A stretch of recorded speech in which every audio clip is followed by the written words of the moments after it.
Então vamos ler.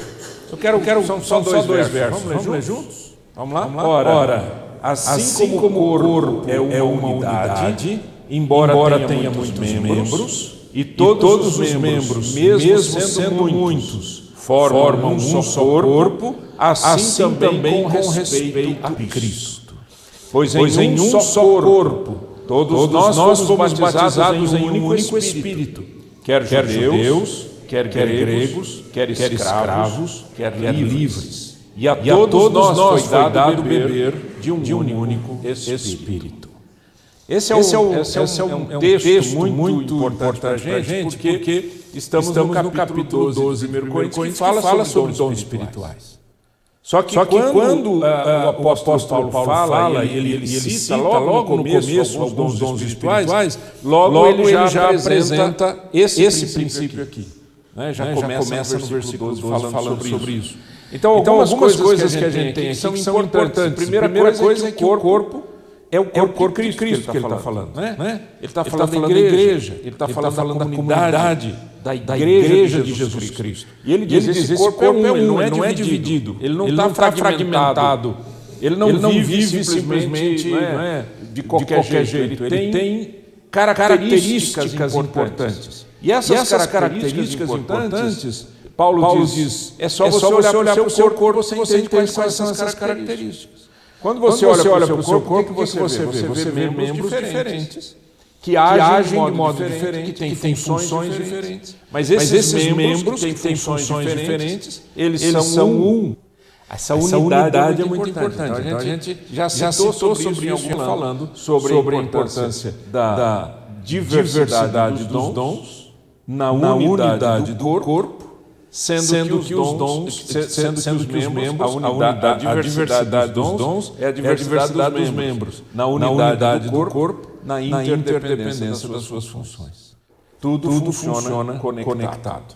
Vamos relembrar aquilo que eu ensinei um dia sobre os batismos. Aquilo que a gente falou sobre os batismos. Nós temos três batismos explicitados na Bíblia. O batismo que é quando o Espírito Santo nos batiza no corpo de Cristo, que é o texto que a gente leu.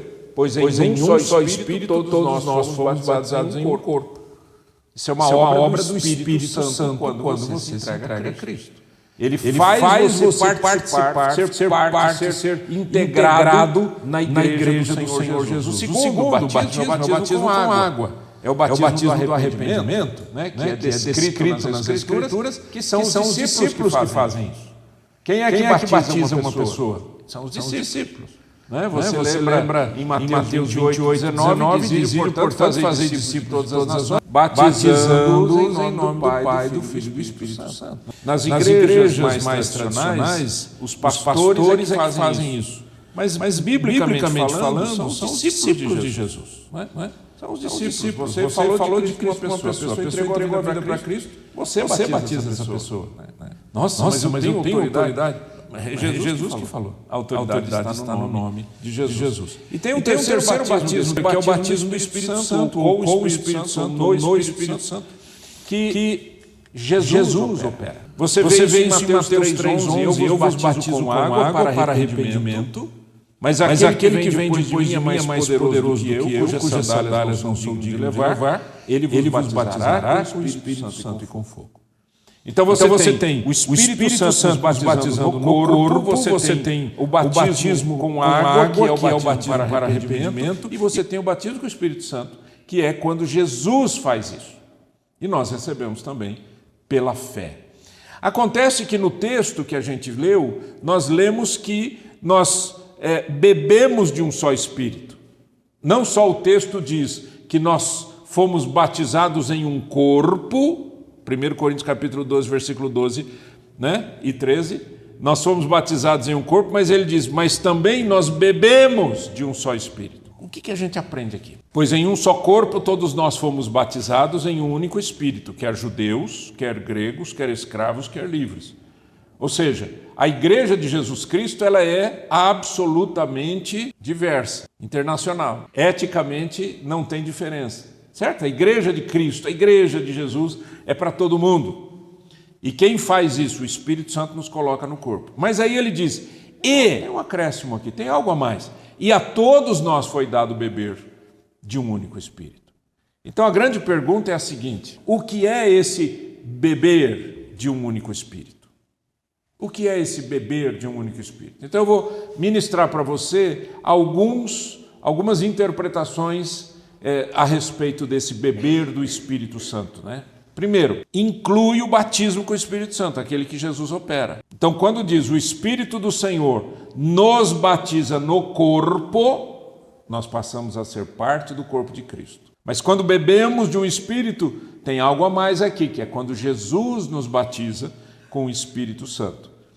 Esse batismo com o Espírito Santo é descrito nos 4 evangelhos. Nós lemos em Mateus, capítulo 3, verso 11, mas aí em Marcos 1,8 fala: eu vos tenho batizado com água, ele porém vos batizará com o Espírito Santo. Disse João a todos em Lucas: eu na verdade vos batizo com água, mas vem o que é mais poderoso do que eu, do qual não sou digno de desatar-lhe as correias da sandália. Ele vos batizará com o Espírito Santo e com fogo. E João: eu não o conhecia, aquele porém que me enviou a batizar com água me disse: aquele sobre quem vires descer e pousar o Espírito, esse é o que batiza com o Espírito Santo. Então esse batismo com o Espírito Santo é promovido por Jesus. O que a gente perde não lendo a Bíblia corretamente? A gente mistura tudo. Então, as igrejas mais tradicionais dizem assim: você entregou a vida para Cristo, o Espírito Santo vem em você, você já foi batizado com o Espírito Santo, toca o barco, vai viver a sua vida. As igrejas pentecostais dizem assim: você entrega a sua vida a Cristo, depois você precisa ser batizado com o Espírito Santo e falar em línguas. Eu estou falando dos extremos aqui, de duas igrejas, né, duas teologias, a teologia mais tradicional, a teologia pentecostal. Mas espera aí, o que a Bíblia diz? O que a Bíblia diz? A Bíblia diz que quem batiza com o Espírito Santo é Jesus, mas quem batiza a gente no corpo é o Espírito Santo. Ah, pastor, é tudo a mesma coisa. Você lê assim a Bíblia? Tudo é a mesma coisa? O Deus é um só. O Pai, o Filho e o Espírito Santo só tem um Deus, não tem 3 deuses, mas tem funções distintas. Se não for assim, por exemplo, 1 Coríntios capítulo 11 diz assim, que o Pai, Deus, o Pai, é a cabeça de Cristo. Cristo é a cabeça de todo homem, o homem é a cabeça da mulher. Por que o Pai é a cabeça de Cristo?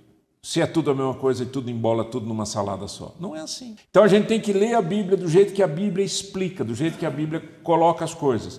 Então o batismo com o Espírito Santo é uma experiência com Deus de enchimento, esse beber do Espírito Santo, essa plenitude do Espírito Santo. O que eu quero mostrar para você é: não pare de crescer, não pare na porta de entrada. Tem muita gente que para na porta de entrada e vive assim anos e anos e anos e anos. Eu entreguei minha vida para Cristo, fui batizado nas águas, agora, aleluia, glória a Deus, vou trabalhar na igreja. Ou às vezes nem isso, ou só vou ficar assistindo. Passam anos e essa pessoa não cresce, não se desenvolve. Se Jesus nos batiza com o Espírito Santo, tem alguma coisa aqui. E esse alguma coisa aqui é essa plenitude que a gente precisa ter. Vamos continuar. Segunda explicação, ou segundo entendimento, é de um enchimento contínuo, de uma vida que cresce continuamente na presença do Senhor.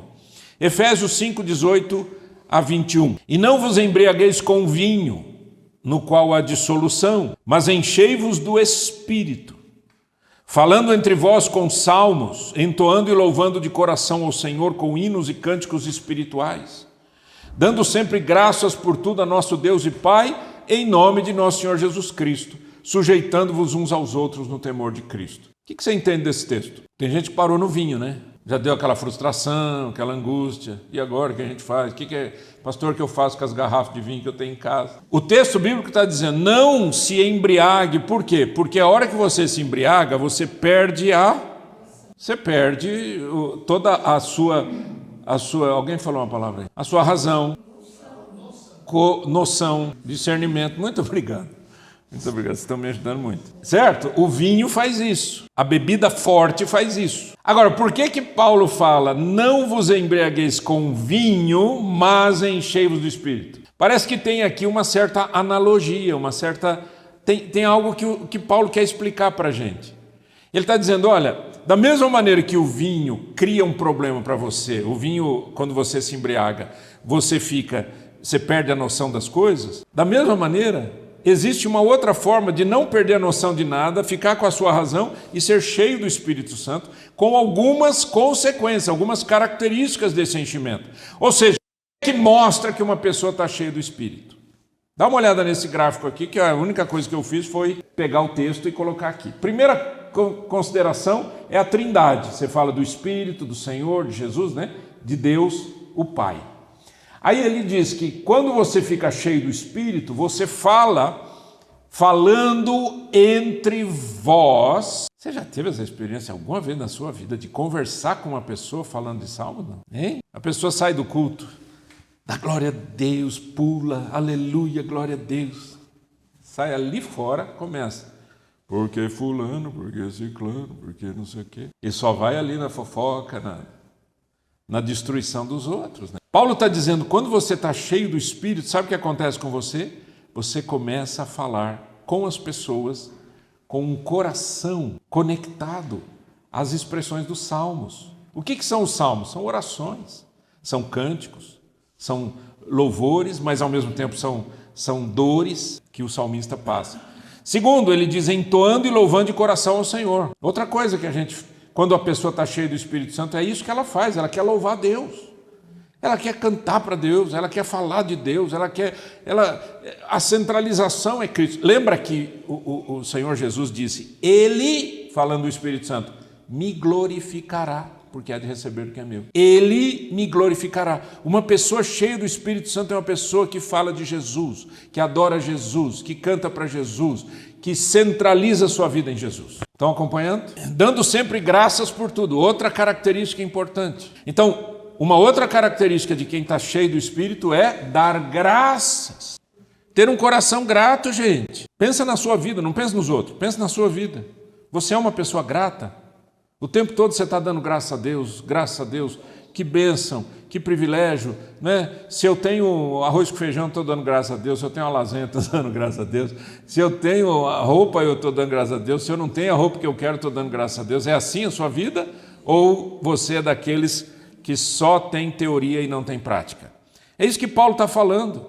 Quando você está cheio do Espírito, você dá glória a Deus.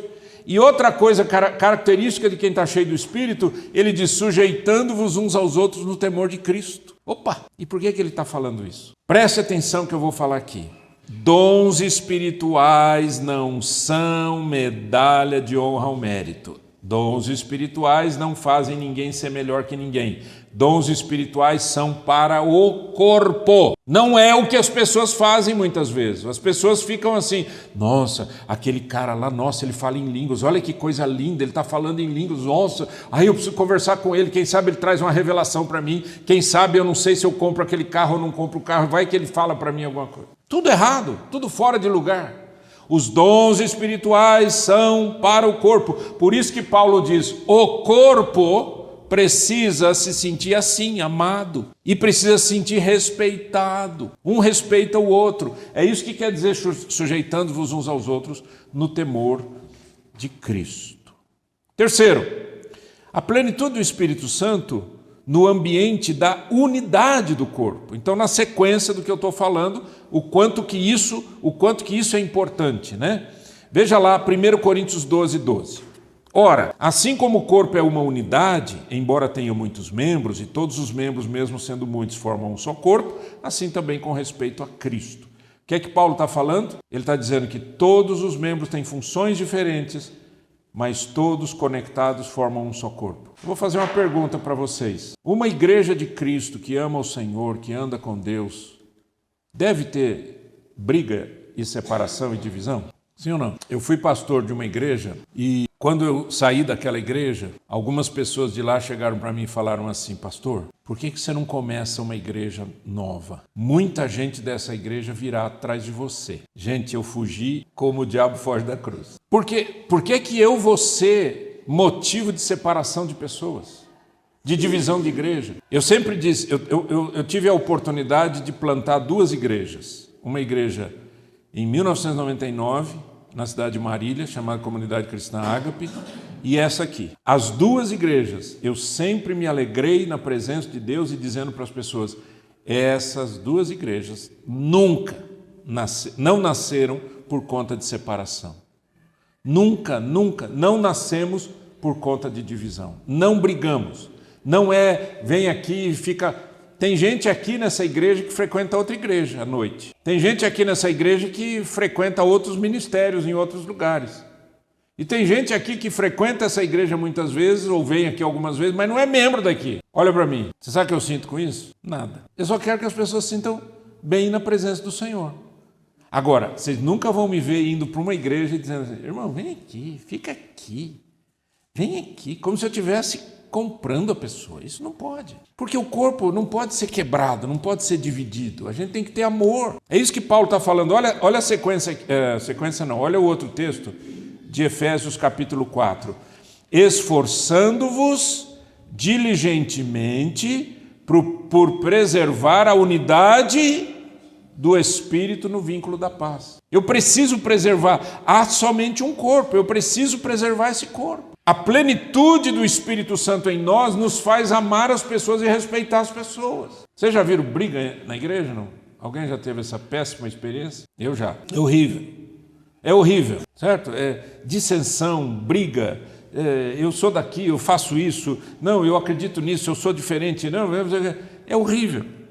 Paulo diz, mantenha a unidade do corpo. Da mesma maneira que o seu corpo físico, ele não se divide. Eu não estou lendo esse texto, mas no texto de 1 Coríntios capítulo 12, Paulo diz assim, se o ouvido disser, porque não sou mão, não sou do corpo, se o pé disser, se a orelha disser, certo? Ele está dizendo, não tem como, os membros não podem se dividir do corpo, não podem ser destacados do corpo. Quarto lugar, beber do Espírito Santo tem a ver com a manifestação dos dons espirituais e a Trindade. Eu vou beber do Espírito significa que o Espírito de Deus, de alguma maneira, vai manifestar dons através da minha vida para edificar o corpo. Então, olha aqui, 1 Coríntios 12. Ora, os dons são diversos, mas o Espírito é o mesmo. Estou falando do Espírito Santo. Os dons são diversos, mas o Espírito é o mesmo. E também há diversidade nos serviços, mas o Senhor é o mesmo. Estou falando de Jesus. E há diversidade nas realizações, mas o mesmo Deus é quem opera tudo em todos.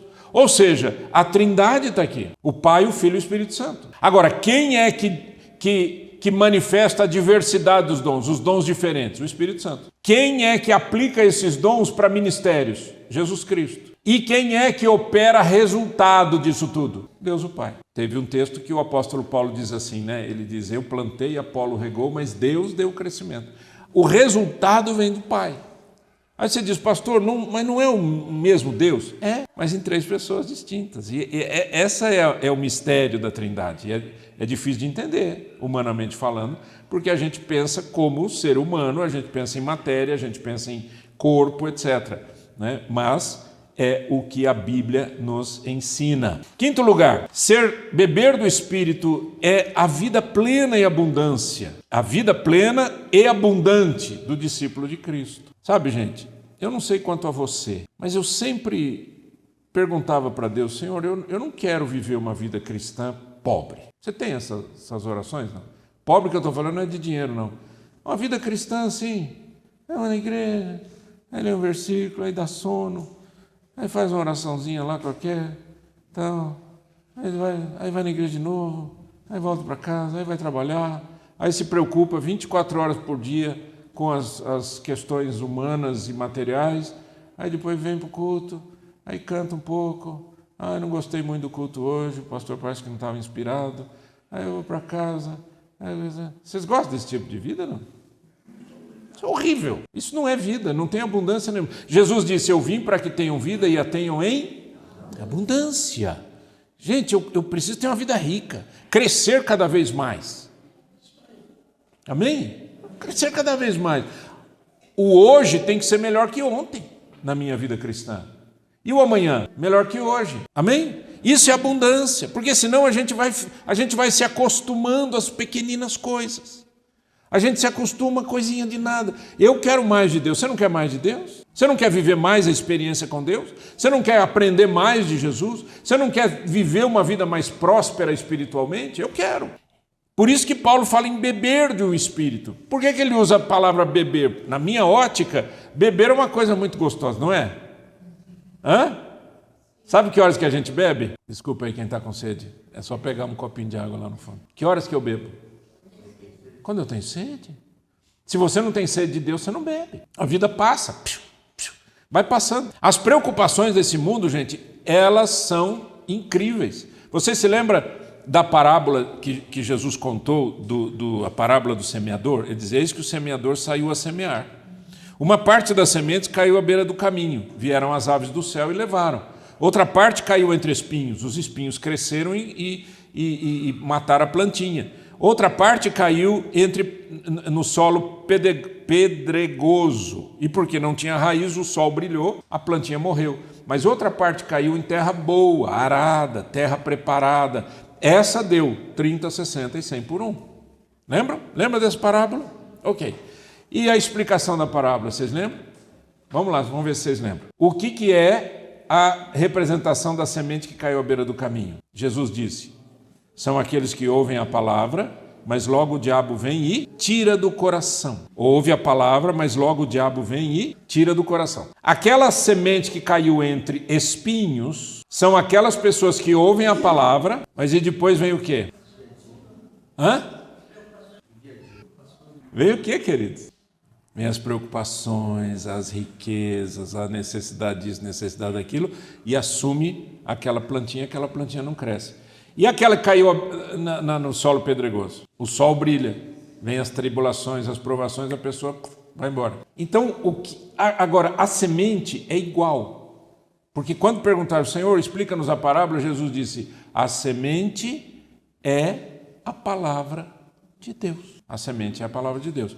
Ora, se a palavra de Deus é a semente não muda de qualidade. O que muda de qualidade? O solo. O solo à beira do caminho, como é que é? É duro, todo mundo pisa em cima do caminho. Por isso que a semente ela não consegue entrar para dentro da terra, certo? Entre os espinhos, a ideia qual é? É que essas preocupações tomam conta. E o que tem acontecido com muita gente? Exatamente isso. Não cresce espiritualmente, a vida é pobre, a vida é pequena. Outra coisa terrível são faz pouco tempo que eu ouvi essa expressão, os mimimis da vida. Sabe o que é mimimi, né? São aquelas pessoas que reclamam por tudo. Tudo é, não sei o quê, não me cumprimentaram ali na porta. Não volto mais nessa igreja. Sabe, esse tipo de bobagem, eu estou brincando aqui com qualquer assunto, mas, acabou minha vida. Ninguém me chamou. Outro dia eu falei que eu toco violão, mas nunca ninguém me chamou para tocar violão. Não volto mais nessa igreja.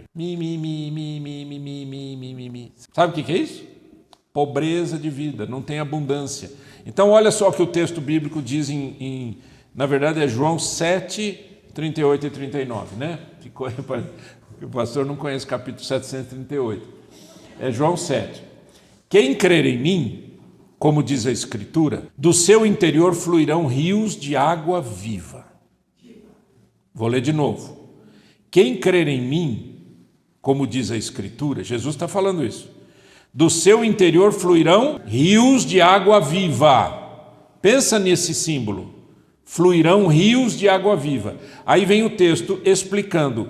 Isto ele disse com respeito ao Espírito que haviam de receber os que nele crescem, pois o Espírito até aquele momento não fora dado, porque Jesus não havia sido glorificado. O Espírito Santo não tinha vindo como veio no dia de Pentecostes. Então eu vou te fazer uma pergunta de novo. A sua vida é como um rio de água viva? Flui do seu coração? Ou você está sempre para baixo, sempre triste, sempre deprimido, sempre isso, sempre mimimi, sempre reclamando? Tem alguma coisa que não vai bem. A gente precisa dessa abundância, beber. Agora, quando é que eu bebo mesmo? Quando eu tenho sede. Você tem sede de Deus? A minha alma tem sede de Deus, do Deus vivo, lembra? Como a corça vai atrás das águas, né? Assim minha alma. Você procura o Senhor, você quer mais de Deus, você quer mais do Espírito Santo, você quer mais da vida com Deus ou não? Ou você quer simplesmente continuar mantendo essa... Certo? Número 6. A gente bebe do Espírito significa santificação pessoal e relacional. Você vai entender o que eu quero dizer no texto. Santificação pessoal. Pois esta é a vontade de Deus, a vossa... O que é a vontade de Deus para a minha vida? Que eu seja santificado, que eu seja santo, que eu seja separado para Deus. Essa é a vontade de Deus. Aí ele continua e diz, que vos abstenhais da prostituição, que cada um de vós saiba possuir o próprio corpo em santificação e honra, não com desejo de lascívia como os gentios que não conhecem a Deus. Paulo está falando de uma santificação pessoal. Eu quero ser mais santo, eu quero andar com Deus, eu quero me arrepender dos meus pecados, eu quero melhorar nisso, eu quero crescer naquilo. Santificação é um processo. Repito, não pare na porta de entrada. Não pare na porta de entrada. Continue, tem um caminho lindo pela frente. A vida cristã é linda, a vida cristã ela é próspera, a vida cristã é cheia de graça, a vida cristã é bênção para você e para os outros. Não pensa só a vida cristã é boa para mim, ela é boa para os outros. A sua vida vai fazer diferença onde você estiver. Isso é bênção. Amém, queridos, ou não? Quando você vai num lugar, você pensa nisso? Senhor, eu quero que a minha vida brilhe o amor de Cristo nesse lugar. Você pensa assim? Faça essa oração. Chega para Deus e diga isso. Senhor, eu quero que a minha vida seja uma bênção para os outros. Eu só quero que os outros sejam felizes na minha presença. Que Jesus seja mostrado através da minha vida. Que Jesus Cristo, o Senhor, brilhe através das minhas palavras. Às vezes eu estou conversando com uma pessoa, a pessoa diz, você é cristão? Eu falo, eu sou cristão, sou pastor, inclusive. Que legal, pastor, não sei o quê. E aí a gente começa a conversar, mas a pessoa fala tanto palavrão, e ela é cristã, da igreja tal. E fala, e usa, não sei o quê, mas não percebe. Eu vi isso, a pessoa não percebe que ela está falando bobagem. Por que ela não percebe? Como que você identifica isso? O que você entende disso? Por que ela não percebe? Porque fala sempre, porque está acostumada, virou hábito. Não pensa mais no que está fazendo. Eu quero viver uma vida o tempo todo pensando no que eu estou fazendo, tudo que eu estou falando, como eu estou andando, o que eu estou fazendo. Entende? Quando nós moramos no Canadá, na primeira vez, a gente foi, nossa família, e aconteceu um fato interessante. A Vera, com essa característica toda dela, ela é muito extrovertida, né? Extremamente extrovertida. Muito mais do que eu, muito mais. E a gente chegava lá e ela abraçava as pessoas, abraçava as mulheres. E lá o pessoal não é muito de toque físico, né? Não é assim ficar abraçando, tem que ter muita intimidade para fazer isso. Mas a Vera abraçava a mulherada toda. E um dia o pastor daquela igreja acabou me convidando para integrar a equipe de pastores, etc. Eu acabei me tornando pastor e um dia a Vera fez a seguinte pergunta para ele. O que você espera de mim? Ele falou assim, que você continue abraçando todo mundo. Sabe por quê? E aí tinha fila, fazia fila para abraçar a Vera. Aquelas mulheres assim, elas faziam fila depois do culto para abraçar a Vera. Ela abraçava e o inglês não era aquelas coisas na época. Estava começando, mas o abraço falava tudo. Sabe o que a gente aprendeu disso? É que onde a gente está, falando ou não a língua, entendendo ou não o que está acontecendo, você brilha o amor de Cristo através das suas atitudes, seu comportamento, o que você faz. Jesus aparece ali. Não é incrível isso? E tinha uma moça do Quebec, que falava francês, foi para Vancouver aprender inglês com o marido. E ela morava embaixo da casa do pastor, né? no basement, né? Naquela parte de baixo.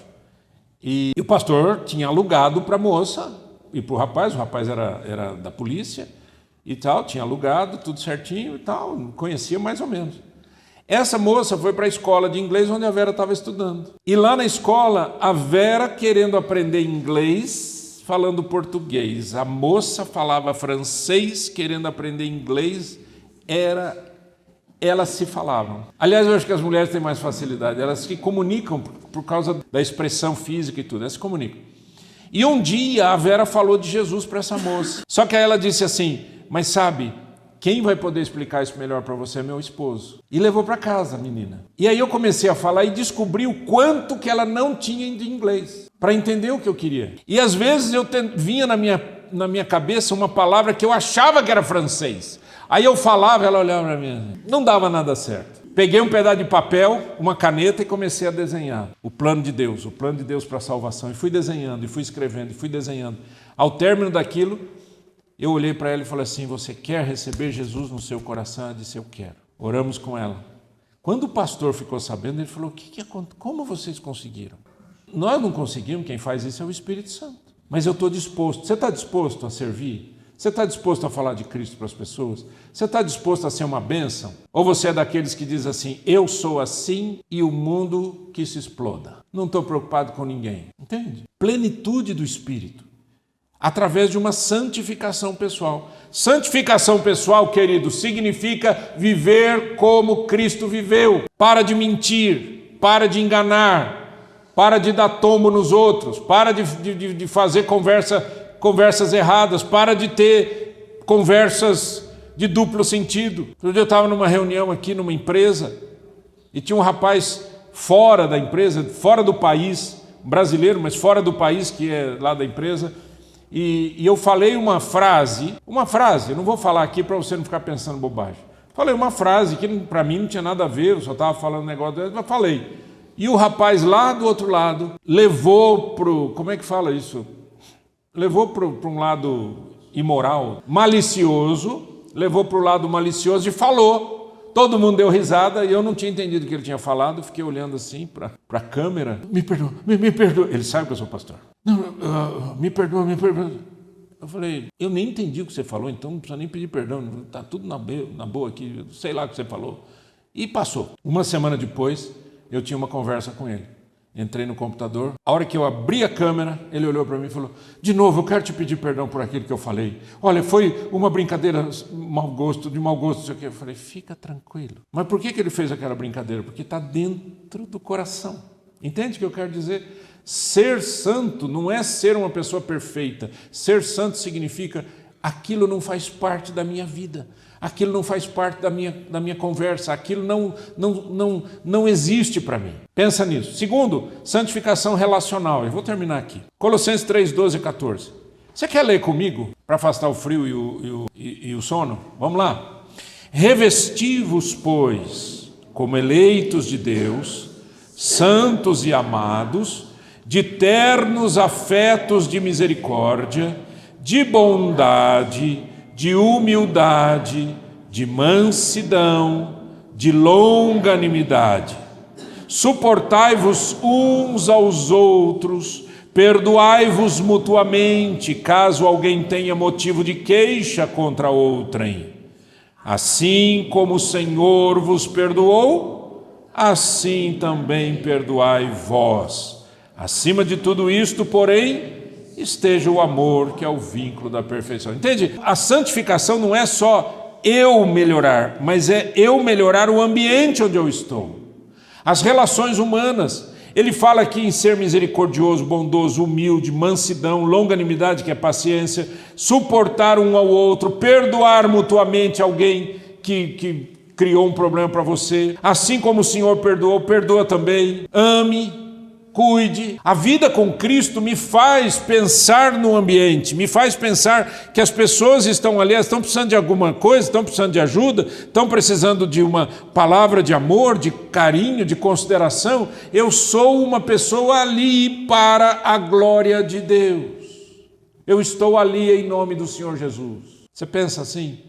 Se não pensa, comece a pensar assim. Então lembra, quando o apóstolo Paulo fala: a nós todos foi dado beber de um só espírito, eu só bebo quando eu tenho sede. E o que eu preciso é ter sede. E eu quero convidar você para a gente orar juntos agora.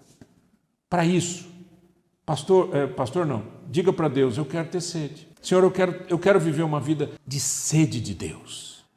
Eu quero ser uma bênção. Olha aqui para mim um minutinho. Sabe o que eu sonho para essa igreja? Eu não sonho para essa igreja que ela cresça à luz de departamentos que terceirizem a responsabilidade das pessoas. Estão entendendo? Quem frequenta a igreja há muito tempo está entendendo o que eu estou falando. Que é o seguinte: se tem uma pessoa que você conhece, da sua família, ou alguém que você conhece, um vizinho, alguém que você conhece, ela está precisando de uma palavra de Deus, não liga para mim. Vai lá e dá uma palavra de Deus. Tem alguém que está precisando de uma visita no hospital?